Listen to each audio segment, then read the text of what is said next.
English Bangla দুটোই বুঝে। আমি ওকে কিনেছি লাস্ট ডিসেম্বরে, সো অ্যারাউন্ড 10 মান্থস হচ্ছে। ওর নাম রেখেছি আমি তুরহান।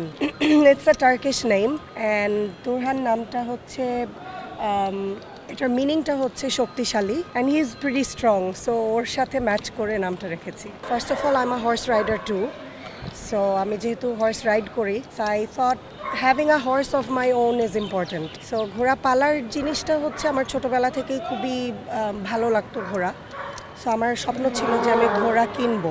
সত্যি কথা বলতে আল্লাহ যখন আমাকে সেই তৌফিক দিয়েছেন তখনই আমি ওকে কিনেছি, অ্যান্ড ওকেই আমি রাইড করি মোস্টলি।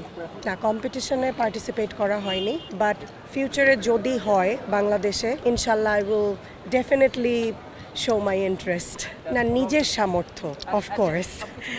বেসিকলি আমি দেশের বাইরেও কিন্তু গিয়ে হর্স রাইডিং করি, বাট নিজেদের দেশে ঘোড়া পালা মানে ওর দেখাশোনা করা, তারপর হচ্ছে ওর খাওয়া দাওয়া, ওর টেক কেয়ার করা, যে বিষয়টা, এটা খুবই কি বলবো, খুবই সেন্সিটিভ হর্সের ক্ষেত্রে, because it's a very big animal and very sensitive animal. So দেখা যাচ্ছে যে সামর্থ্য বলতে কিন্তু শুধু যে ফাইন্যান্সিয়াল সামর্থ্য তা কিন্তু না, আমার নিজের সময়ও ওকে অনেক দিতে হয়, ওর ট্রেনিংয়ের ইয়েটা দিতে হয়। সো সেই ক্ষেত্রে আর কি he is also a part of my family, and ওর সাথে আমি দেখা যায় একদিন পরপরই ওর সাথে আমার দেখা হয়, অনেক সময় সপ্তাহে 5 দিনই দেখা করতে হয়, সারাদিনই থাকা হয় ওর সাথে। ইশারা, আওয়াজ, ও অনেক কিছু বোঝে, অনেক কিছু ইয়ে করে। এই যে যেমন আপনারা অনেকেই এখন সামনে দাঁড়িয়ে আছেন, আমি দাঁড়িয়ে আছি বলেও কিন্তু শান্ত, বাট ও কিন্তু অ্যাকচুয়ালি এত শান্ত না, বাট ও জানে এখন ওকে ঠান্ডা থাকতে হবে। সো অনেকভাবে কমিউনিকেট করে। ওকে যখন আমি বলি দাঁড়াতে হবে তখন আমি ওকে স্টপ বলি, হি স্টপস। যখন আমি ওকে বলি হোল্ড বা কাম ডাউন, তখন ও ঠান্ডা হয়। যখন বলি ওয়াক, ট্রট, ওর কিছু কিছু জিনিস আছে, ওয়ার্ডস আছে যেগুলো ও ইংলিশ বাংলা দুটোই বুঝে। সো ওই কিউগুলা দিলে ও তখন বুঝতে পারে যে কী করতে হবে।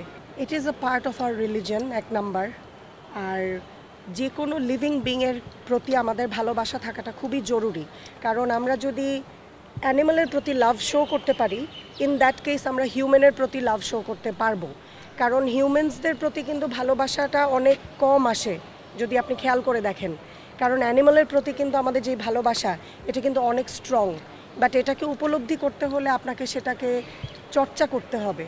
সো এখান থেকেই, আর যেহেতু ঘোড়া পালন হচ্ছে একটা part of our religion, it is a Sunnah, so সেক্ষেত্রে আর অ্যানিমালসদের প্রতি এটা হিউম্যান হিসাবে আমাদের এটা দায়িত্ব ওদেরকে টেক কেয়ার করা, কারণ ওরা তো নিজেরা নিজেদেরকে টেক কেয়ার করতে পারে না। তো হিউম্যানিটির দিক থেকে আমি বলবো সবারই উচিত যে কোনো লিভিং অ্যানিমাল, লিভিং বিংয়ের সাথে সেই ভালোবাসাটা শো করা। আমার নাম হচ্ছে তাহিয়া, আমি IELTS and OET instructor and also a business woman. So আমার এটা হচ্ছে আমার, এখন বলবো এটা আমার পার্ট অফ মাই লাইফ, এটাই। And I am a horse rider and I am a sports woman as well.